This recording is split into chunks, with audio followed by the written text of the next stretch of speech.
It's Melvin Mania.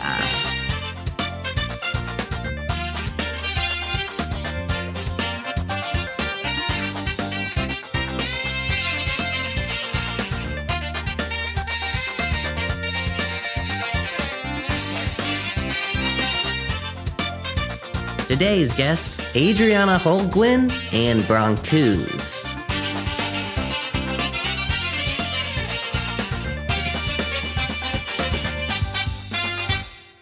Oh, thank you so much. Welcome back to Melvin Mania. Usually we get a big applause when I say the name of the show, but that's okay. Did we forget to let the audience in the building? Oh, right. I forgot. This is the episode where our audience is just one single tiger. Wow. Look at that powerful roar. Can you believe we have a tiger in the studio, Steve-O? I have no idea how to answer that question. Shh. Hold up, Steve-O. Sorry, I don't interrupt you, but look at it. It looks like it's bobbing and weaving, like it wants to fight. Well, that wouldn't be good. Maybe we should do something to diffuse the situation. Good thinking. Hey, tiger, do you want a piece of bologna?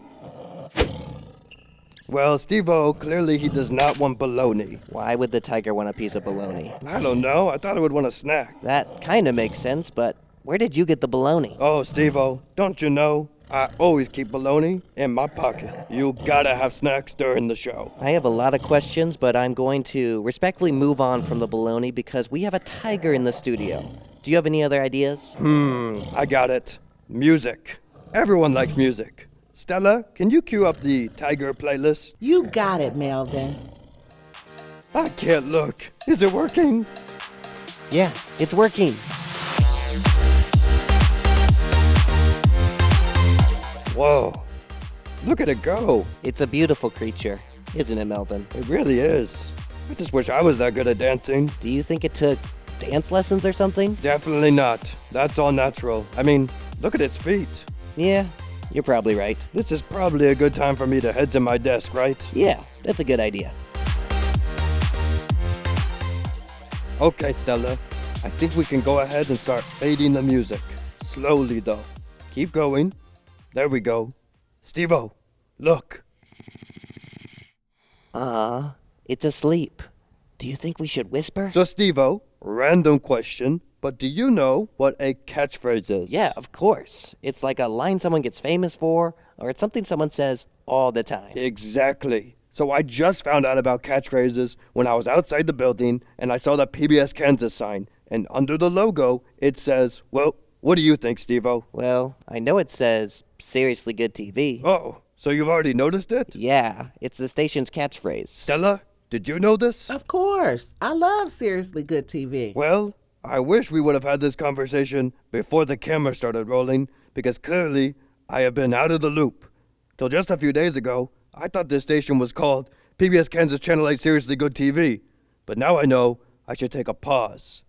Anyway, just like the station, I want my own catchphrase. Oh, well, that's a great idea. That's what I thought. So I wrote some down, and I would like to get some opinions on them. I'm up for it. Stella, could you please cue up the catchphrase montage music? Cheesy breezy. I'm not feeling it. Bling bling, ring ring.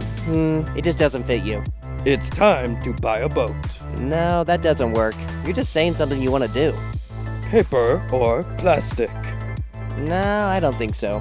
Well, look who it is, Mr. Popular. And then I point at myself like this. Look who it is, Mr. Popular. I don't know. I feel like we're getting closer. I will take 50 napkins. Now you're just saying things you say every time we go out to eat. Peach capital of Kansas. That one sounds familiar. Isn't that what they say about Haysville, Kansas? Oh, I think you're right. Which reminds me, we need to get into our first segment of the show. Local town on the ground. Local town on the ground. In today's local town on the ground, we're visiting Haysville, Kansas. It was founded in 1891. But Steve-O, do you know who founded it? I don't. Who is it? It was a guy named William Wallace Hayes. Oh, that's cool. So did he name the town after himself? Well, kind of. When Haysville was getting its name, Rutherford B. Hayes was also president of the United States. So they named the town after him and William Wallace Hayes. Wow, Melvin, you sure did a lot of research for this town. I'm trying my best. Do you want to know what my favorite fact is, though? Yeah, let's hear it. William Wallace Hayes and Rutherford B. Hayes both had awesome beards. I mean, check them out. This is honestly making me want to grow out my beard, but I prefer to stay clean-shaven. Anyway, I'm getting distracted. Let's head to Haysville, Kansas. Welcome to Local Town on the Ground in Haysville, Kansas. Let's head into town and interview some people.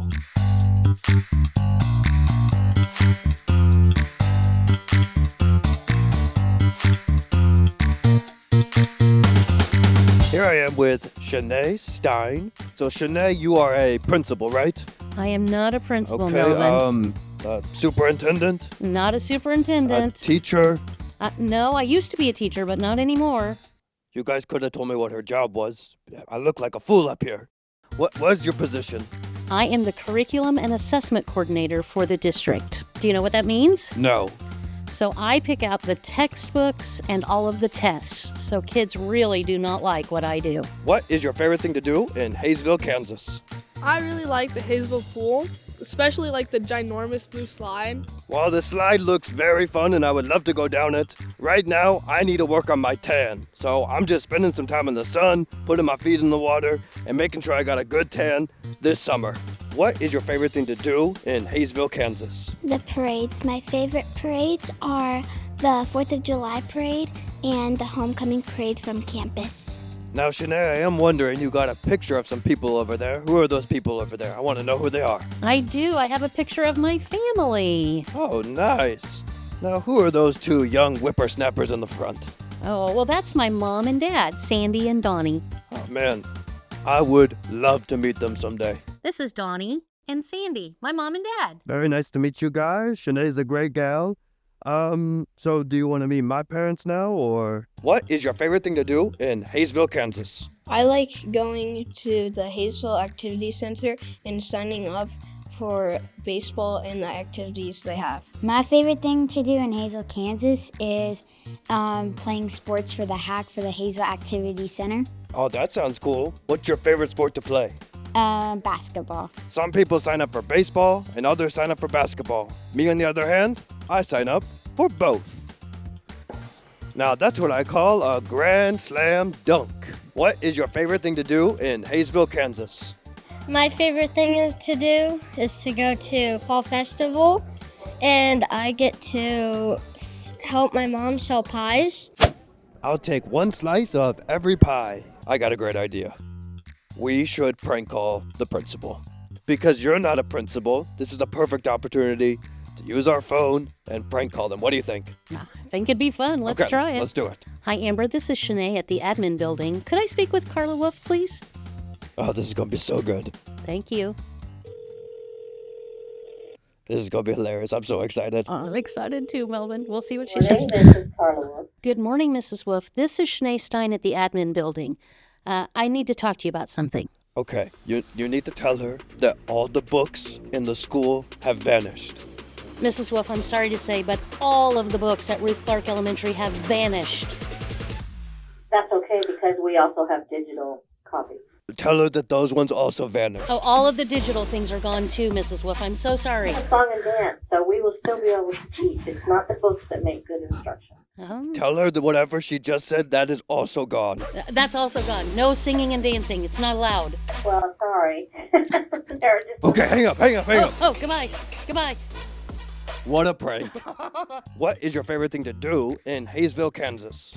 My favorite thing is going fishing, playing outside, jumping on the trampoline, playing baseball, going on bike rides, and getting smoothies. Okay, Dax, I think I got everything. Trampoline, fishing, baseball, and of course, smoothie. And this flavor is banana coconut bologna. My favorite.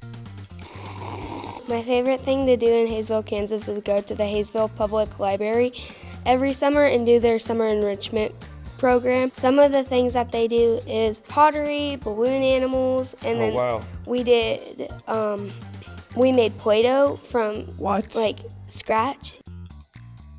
Shh, We're in a library, so we need to be really quiet. I'm looking for the summer reading program sign-ups, though. I'm gonna find them. Oh, there they are. Now, Shanae, we've already seen some pictures of your family, and I'm assuming this is one too. This is your husband, right? No, Melvin. This is our first president, George Washington, remember? So this was your... So you used to be the first lady of the United States, then? No, Melvin, I was not married to George Washington. What is your favorite thing to do in Haysville, Kansas? The community projects and planting gardens. Here we are in my garden. Now I grow a little bit of everything here. Tomatoes, radishes, watermelon, and of course, donuts. What is your favorite thing to do in Haysville, Kansas? I like to go to Riggs Park and play on the equipment. Wow! Now, Shanae, I am wondering, because we've been asking everyone around Haysville, what is your favorite thing to do in Haysville, Kansas? Well, Melvin, you and I have known each other for a while now, so Oh, yeah. you know that I love football. Oh, yeah. So, Love the pigskin. right? So I love to go to Colt Stadium and watch the Colts play football. Not only do I get to watch the high school Colts play football, but I get to watch the junior Colts play football there too. They throw around the pigskin, as Oh, you yeah. call it, all the time there. And you know, we have just one main high school here in Haysville. So all of our kids get to grow up and be Colts. So it's really cool to get to watch them as junior Colts and then actual Colts playing football. It's my favorite thing to do. Well, I'm kind of thinking, Shanae, obviously we both wanted to be professional football players. Right. It just wasn't in the cards for us, but Right. maybe we could live out that dream today. In your office, let's throw around the pigskin. I'm all for it. Shanae, go long! There's the play. Quarterback has the ball, fades back, and there's the throw. It goes long. There's the catch. It's a touchdown!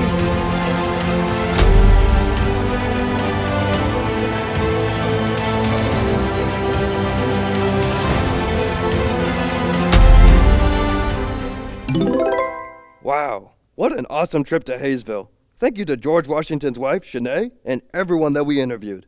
What are your thoughts, Steve-O? All I have to say is that I'm very happy for George and Shanae, and maybe they could go on a double date with Donnie and Sandy. Now that's a good idea, Steve-O. I will make sure I tell Shanae about it. But in the meantime, should we move on to our guest? Let's do it. Tonight's guest is Adriana Holguin. Adriana is an author, works with kids of all different languages, and does the bilingual story time in the PBS Kansas Cochener-Garvey Children's Education and Discovery Center. Please help me in welcoming Adriana Holguin. Well, thanks for being here, Adriana. Thanks for having me, Melvin. I'm excited to be here. So, Adriana, let me get this straight. You can speak 2 languages. That's right. That's so cool. But I'm wondering, what is it like to have 2 languages in your brain at the same time? It's like having 2 superpowers in your brain. One helps you talk to one group of people, and the other one helps you explore a whole new world. That sounds pretty interesting. I can only speak English, but I've always thought it would be so cool to learn another language. It's definitely a great skill to have. Melvin, what language would you like to learn? Maybe Japanese? I hadn't thought about that one. That's a great choice, Melvin. What other language would you want to learn? I mean, knowing 2 languages is cool, but 3 is next level. I think I would learn Portuguese. Do you want to know why? Because it's almost like Spanish, so I would get a head start. For example, milk. In Spanish is leche, but in Portuguese is leite. I would have never thought of Portuguese. That's a great choice, though. So my next question is something I don't think you've ever been asked. So I believe this is a Melvin Mania exclusive. Are you ready? Let's do it. Would you rather sweat melted cheese or always be smelling a skunk? Wow, nobody has ever asked me that question, Melvin. That's what I thought. I literally thought of it like 2 minutes ago. So, which one are you picking? I live to smell good, so I think I would choose to sweat melted cheese. Maybe somebody will smell nachos, right? That's a pretty good pick, but personally, I'm picking both. Really? You're picking both? I am, because I smell like cheese most of the time, and I don't mind the smell of skunks. They're an underrated animal, and I'll be the first one to say it. Steve-O, I'm assuming you would pick both too? Nope, definitely not. Good to know. So my last question for you, Adriana, is about your bilingual students. When you're working with them and they're struggling to progress with the language they're learning, what do you do to help? That's a great question, Melvin. When I work with my students who are struggling with English or Spanish, I try to make it fun for them. We do music, we do games, and I try to connect with what they already know, things that they like soccer or volleyball, or an extra hobby that they would like to do. I love that answer. Those kids are really lucky to have you. I wish you could be my teacher. Well, I can teach you something if you want. That would actually be great, because earlier in the episode, Steve was trying to help me come up with a catchphrase, and I would like to know how to say it in Spanish. Ooh, that sounds like fun. What's the catchphrase? Well, I'm a little nervous because I didn't check with Steve-O before coming up with the final one, but I think it's pretty good. This makes me very nervous. Don't worry, Steve-O. It's a good one. The catchphrase is catchphrase. So it's literally catchphrase? That is correct. There are lots of ways of saying it, but the most common is eslogan. Ooh, I like that. Slogan. I'm definitely going to be using that in the future. Well, Adriana, thank you for coming on the show. We really learned so much. Thanks for having me, Melvin. Adios. Adios. Okay, Steve-O. You can give me your honest opinion on the catchphrase now. Actually, I like it. Really? You're not just saying that? You know, at first, I was kind of on the fence, but it sounds very cool in Spanish. And I don't think we could have come up with anything cooler than eslogan. I think so too. I just want to tell so many more people about it. So this seems like the perfect time to head over to the PBS Kansas Cochener-Garvey Children's Education Discovery Center to chat with Director of Education, Lynn. Let's go. Hello, everyone. Welcome back to the PBS Kansas Cochener-Garvey Children's Education Discovery Center. My name is Lynn Wolf. I'm the Director of Education, and I'm so pleased to be back here with our friend. Oh, sorry, Melvin. Sorry, Lynn, I was distracted by this very, very interesting and magical box back here. This is what we're going to be talking about, right? Exactly. This is called a 3D printer. Interesting. Now, Lynn, I'm wondering, what exactly is a 3D printer? Because this isn't a 2D printer, it's a 3D printer. What is this exactly? Right. With a 3D printer, you print three-dimensional objects. A three-dimensional object has a height, a width, and a depth. The way we use a 3D printer here in the Education Center is we print some cool objects that we use right here, like this cookie cutter. Oh, let me see that. Yeah, we use that in our Play-Doh Whoa. table. Okay, this is pretty. So this magical box, this 3D printer, made this. Yes, and it can make many, many things that we can have fun with. I would really like to know how this thing works. Can we go through a demonstration of how it works? Because actually, I have something that I would like to make in the 3D printer. I have a prototype. Can I show you it? Oh, yeah, I would love to see it. So I'm wanting to make one of these, but I want it to be a little smaller. Sure. And I also want it to be purple. Do you think we can do that? We can definitely do that. We have some excellent material here that is your favorite color, purple. We have it just for you. So the way a 3D printer works is you start off with material that you use to build your object. Okay. We use something called a filament. The filament loads into the 3D printer, Gotcha. and there's a tube that brings it on down to the printer head, and the printer head has a nozzle. And so that nozzle heats up and turns that thick filament into a tiny string. With the 3D printer, you layer the material into thin layers to make your object. You're building it. It's like building a spaceship. You gotta get all the different parts to build it. But for the 3D printer, it's like little tiny strings. And you just build it and it builds upward, and you can watch it the whole time turn into your object. But that's just the first part. We need to tell the 3D printer what to do. Okay, so we have to use the computer for that? Right, we have to use a computer and we have to use software. Okay, and Lynn, I'm not very tech savvy, so you're gonna need to help me out with this. Well, this is easy to use. You just have to practice. Okay. So here you can see what your object looks like, and then once you're pleased with how it looks, you just send the file over the internet, and then that code actually travels on that ribbon in the back of the 3D printer, and the ribbon tells that nozzle what shape to make. Okay, so the computer is telling the 3D printer what to do over the internet, and then it just does it. Right. And I know it's not magic, I know it's science, but Man, it sure does sound like magic. It's really magical in terms of the uses for all the objects that you can make. I want to go ahead and make my thing. How long is it going to take? Probably I was thinking this kind of looks like a microwave, 30 seconds probably. Oh, probably about 2 hours for what you want to make. I'm sorry, that's a long time. Listen, Lynn, it's getting late. I know you need to head home. Let's get it started. Okay. I'm going to spend the night in the Ed Center. Really? Yes, I've already talked to Victor. We're already good. I'm going to spend the night here. And I'll keep an eye on it during the nighttime, making sure it's all good. And then we can look at it in the morning.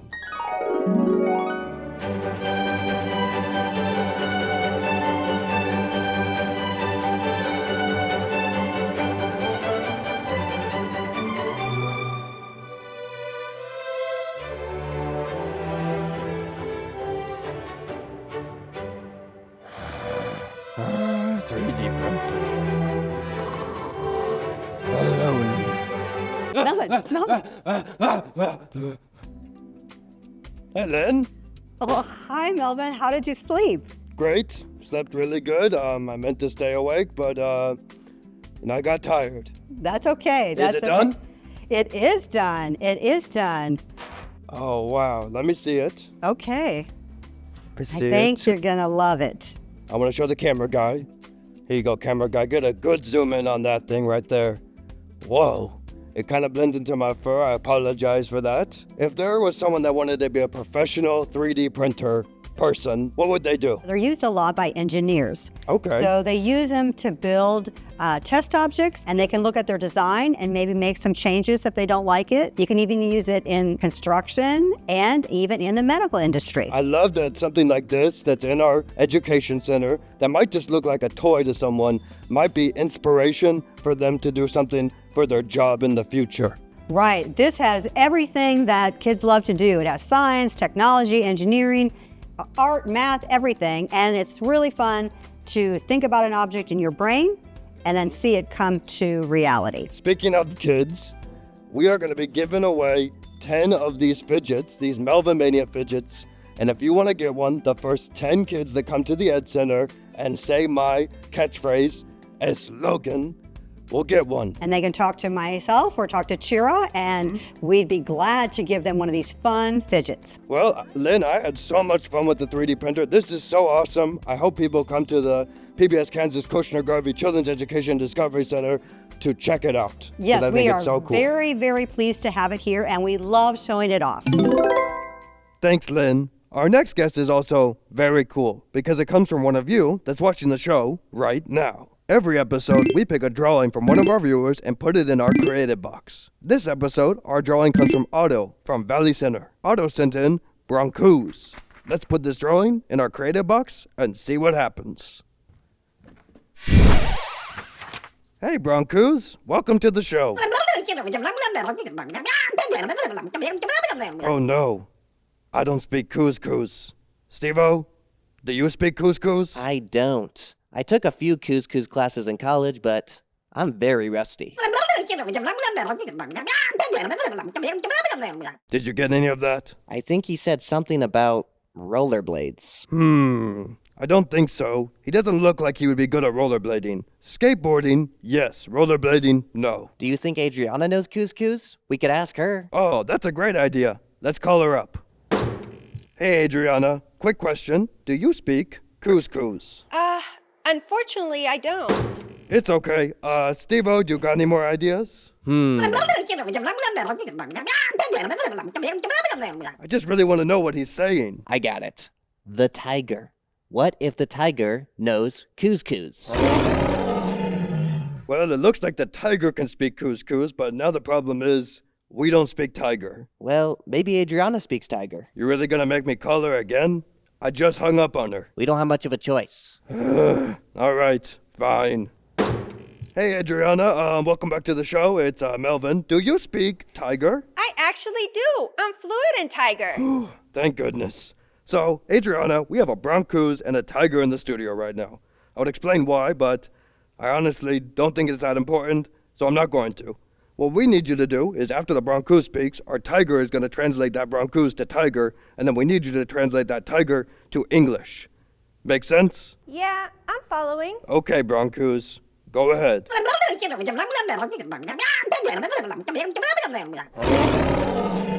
The Bronkooze said it's hungry. Oh, nice. Psst, Melvin, the baloney. I was just about to eat it, though. Come on, Melvin. He's hungry. All right, fine.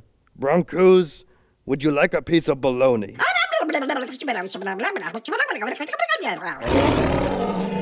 He said, "Sí." I guess the Bronkooze speaks Spanish. All right, here you go. Ugh. Well, while the Bronkooze eats my bologna, I think our tiger should go and have another dance solo. Go ahead, buddy. You earned it. Well, we're nearing the end of the show, but before I go, you may have noticed something new on my desk. This is an Easter basket that I received from two of our Melvin Maniacs, Braden and Trinity Neer. And this Easter basket is full of so many awesome things, like bubbles. I got a candy cross. I got a book called God Made Friends. I got some stamps in here, and my favorite, Goofy String. Oh, that tastes awful. Thank you, Braden and Trinity, for sending in the basket. If your family is interested in signing up for Melvin Maniacs, you can scan the QR code on the screen or visit kpts.org. Just in time, it's Tim the Timekeeper. Hey, Melvin. Are you ready to wrap up the show? I am. And while it's sad to say goodbye, all good things must come to an end. What do you say, Tim? You want to help me end the show? It would be an honor. Let's do it.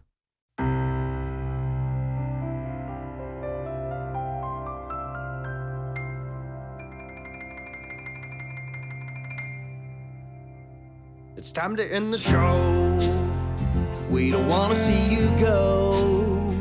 We really have to say we had the perfect day. All right, Tim, the chorus now. Here at Melvin Mania, Melvin Mania, it's time to go. Here at Melvin Mania, Melvin Mania, it's time to go. It's time to say goodbye. I think I might just cry. From Melvin and the crew. It's time to say adieu. That means goodbye. Here at Melvin Mania, Melvin Mania, it's time to say goodbye. Here at Melvin Mania, Melvin Mania, it's time to say goodbye.